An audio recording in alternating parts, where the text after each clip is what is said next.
Bem-vindo a mais um Povo do Livro. Hoje a gente está aqui na Biblioteca Pública do Estado de Pernambuco com Belpuan, poeta que venceu em 2017 o Campeonato Brasileiro de Poesia Falada.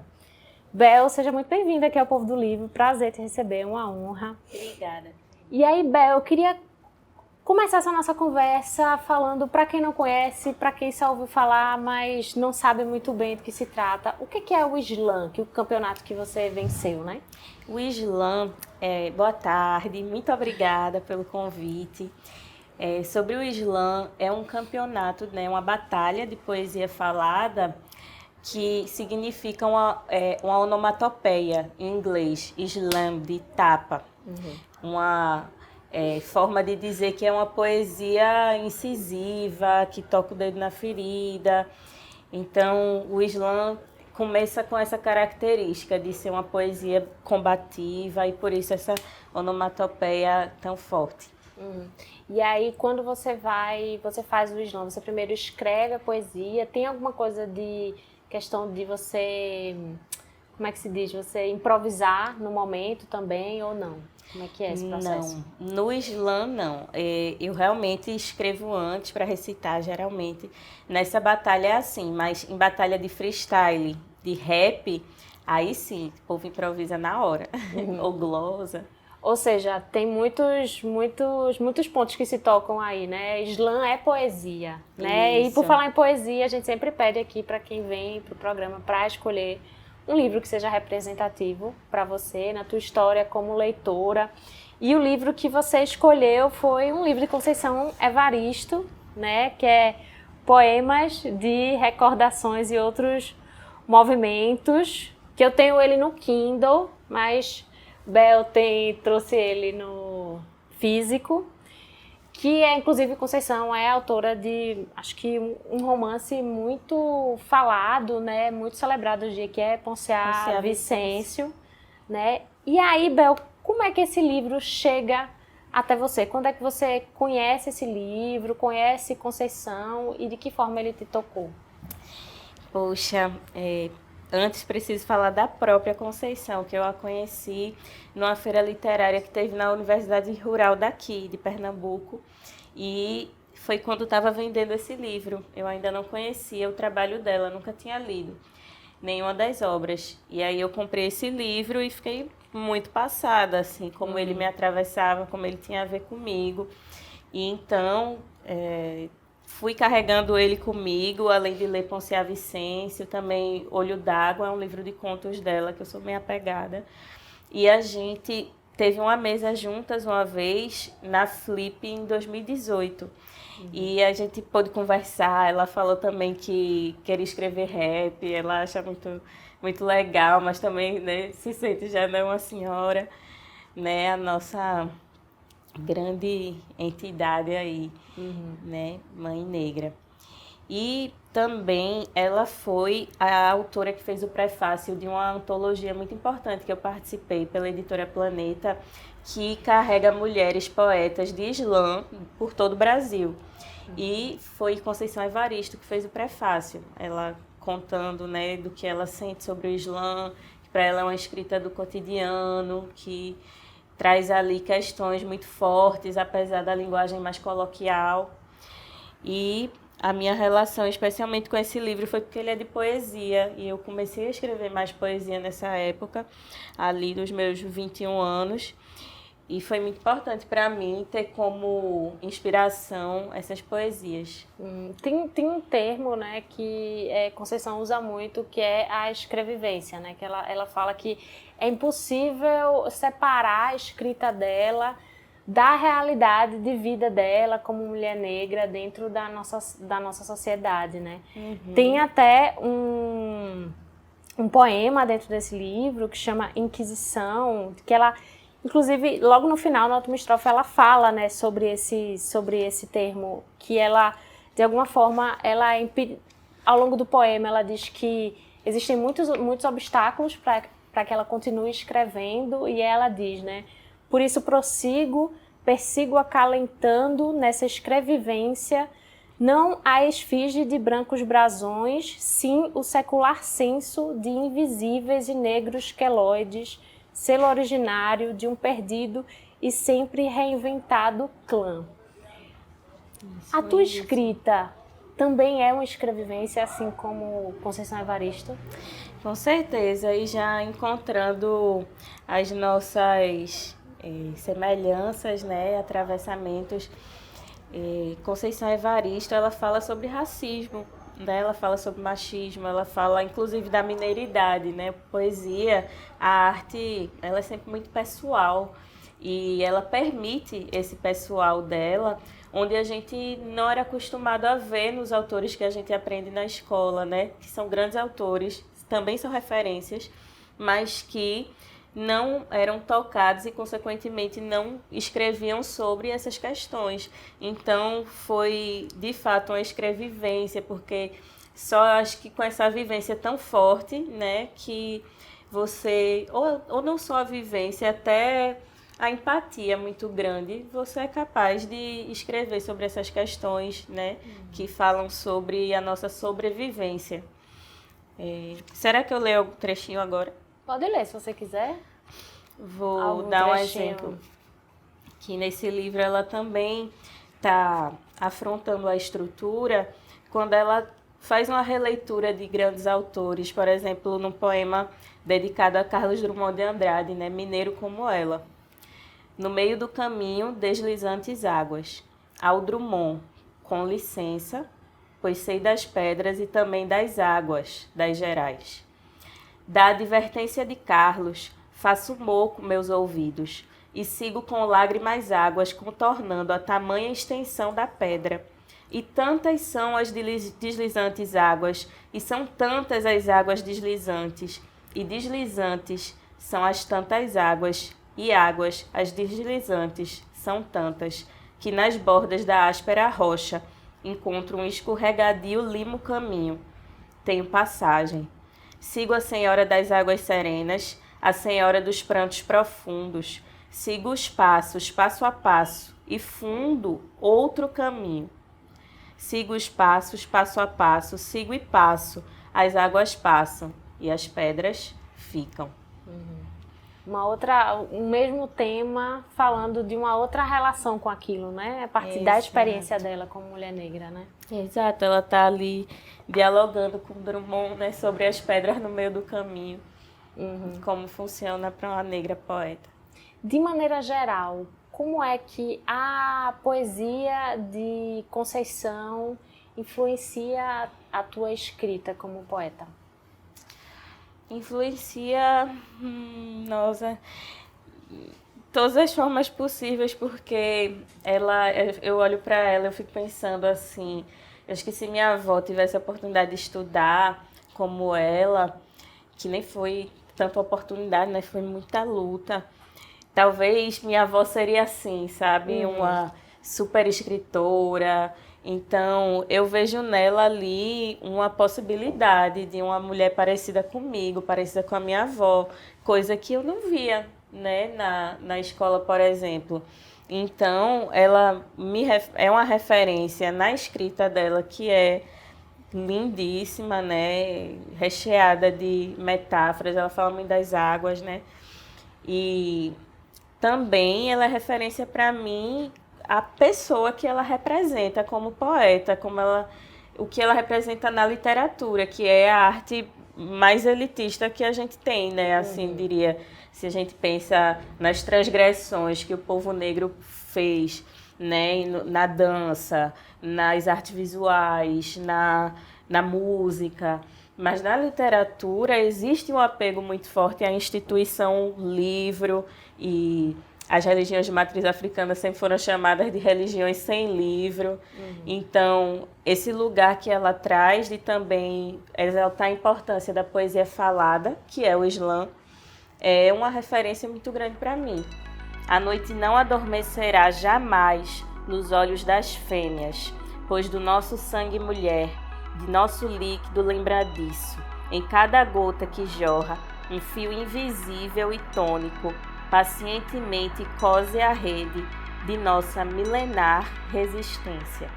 Hora do Povo do Livro fazer um intervalo, mas daqui a pouco a gente volta para continuar conversando com Belpuan, poeta, sobre a obra de Conceição Evaristo, Poemas da Recordação e Outros Movimentos. Até já!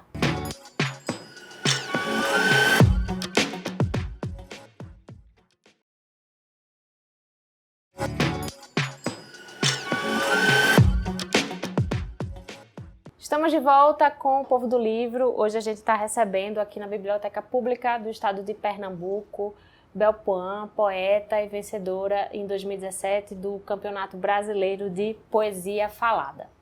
Bel, a gente está falando sobre esse livro de Conceição Evaristo, né, que é Poemas da Recordação e Outros Movimentos, e tem todo esse livro tem um pouco essa temática da memória, da recordação, né? Eu acho que os próprios poemas, só que entre os poemas, entre algumas seções de poemas, a gente encontra uma parte que é um pouco prosa, que parece um pouco que ela está rememorando momentos da vida, né? Por exemplo, tem um que ela fala assim que é: o tempo passava e eu não deixava de vigiar minha mãe.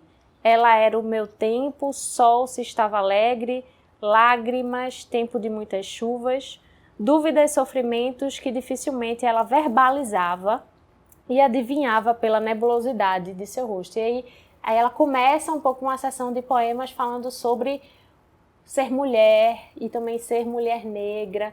O quanto você acha que é importante, não só dentro dessa obra de Conceição, mas acho que da literatura, de uma maneira geral, esse tema da memória, esse tema da recordação? Eu sou historiadora, né? Sou mestre em História. A memória sempre foi o meu grande objeto de estudo. E eu penso que para a ancestralidade de pessoas negras, indígenas, cafuzas como eu, é muito especial, muito caro que a gente reveja assuntos sobre as questões raciais, políticas, econômicas a partir da nossa memória. Visto que a memória nacional ela foi criada por pessoas brancas, né, geralmente do gênero masculino. O primeiro escritor da história do Brasil foi um homem alemão. Então, eu penso que é muito precioso para nós, poetas e mulheres negras, que a gente utilize a memória como um caminho para as nossas inspirações, visto que ela que é a mais fiel a gente mesma, é o que a gente mais sabe, é o que faz a gente se saber, são as nossas recordações, né? O passado é onde a gente pode se agarrar, seja a forma como eu fui criada, seja o passado que eu não vivi, mas que é dos meus ancestrais. Então, eu penso que ela é muito, muito jeitosa na forma como ela traz as recordações e a memória, mostrando que nós temos o direito de narrar nossa própria memória, né? E que ela não é necessariamente só um reflexo de pontos de vistas do outro. O quanto uma escritora como Conceição Evaristo, e acho assim, até como você mesmo, são escritoras importantes assim para falar por uma parcela da sociedade que foi por muito tempo silenciada.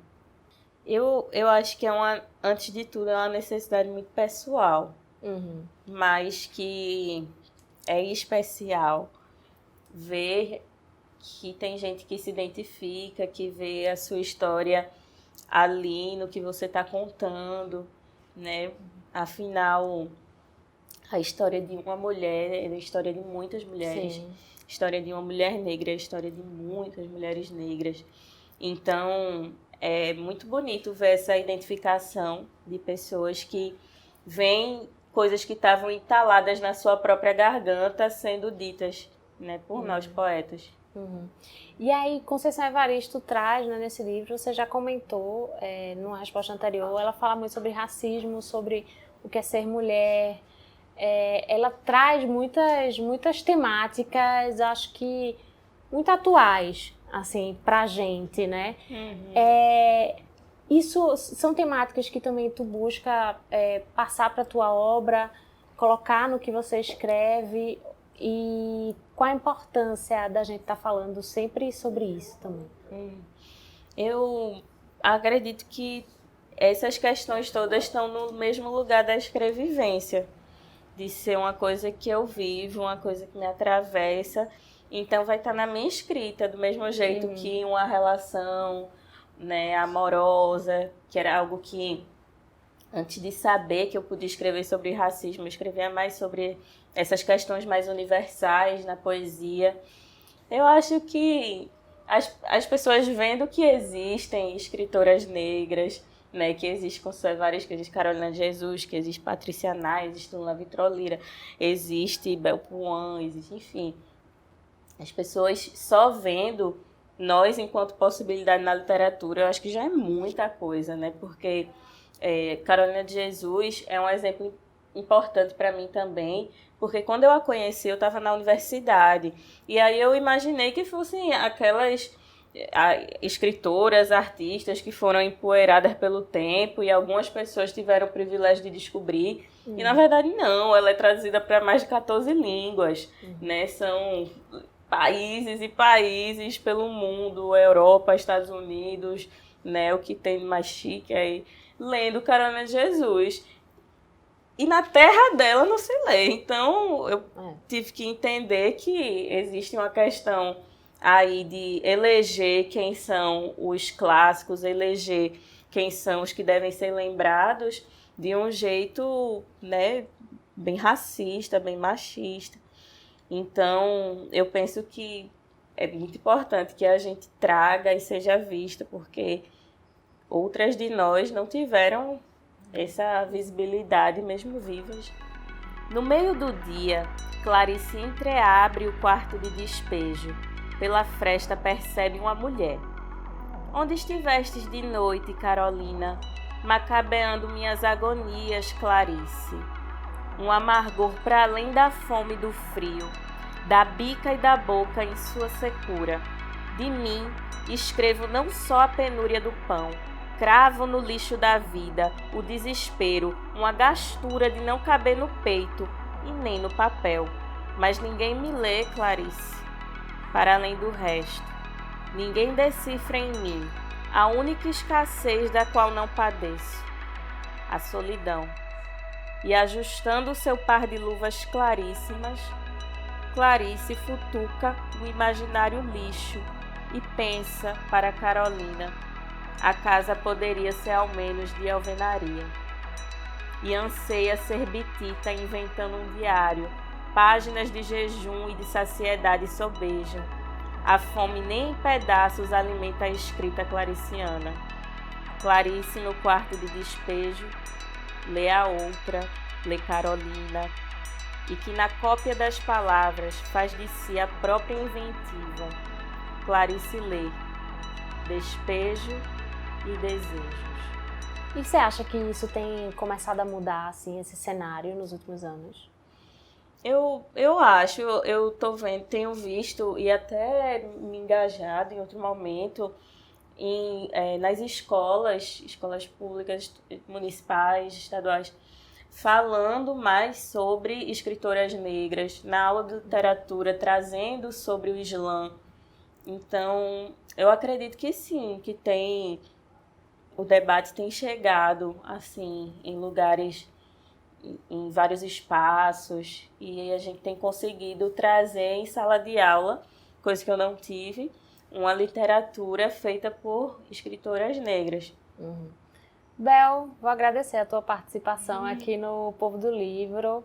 Muito bom conversar contigo, muito bom conversar sobre uma autora como Conceição Evaristo. Acho que dá pra gente conversar bem mais sobre ela, mas nosso tempo é limitado. Muito obrigada.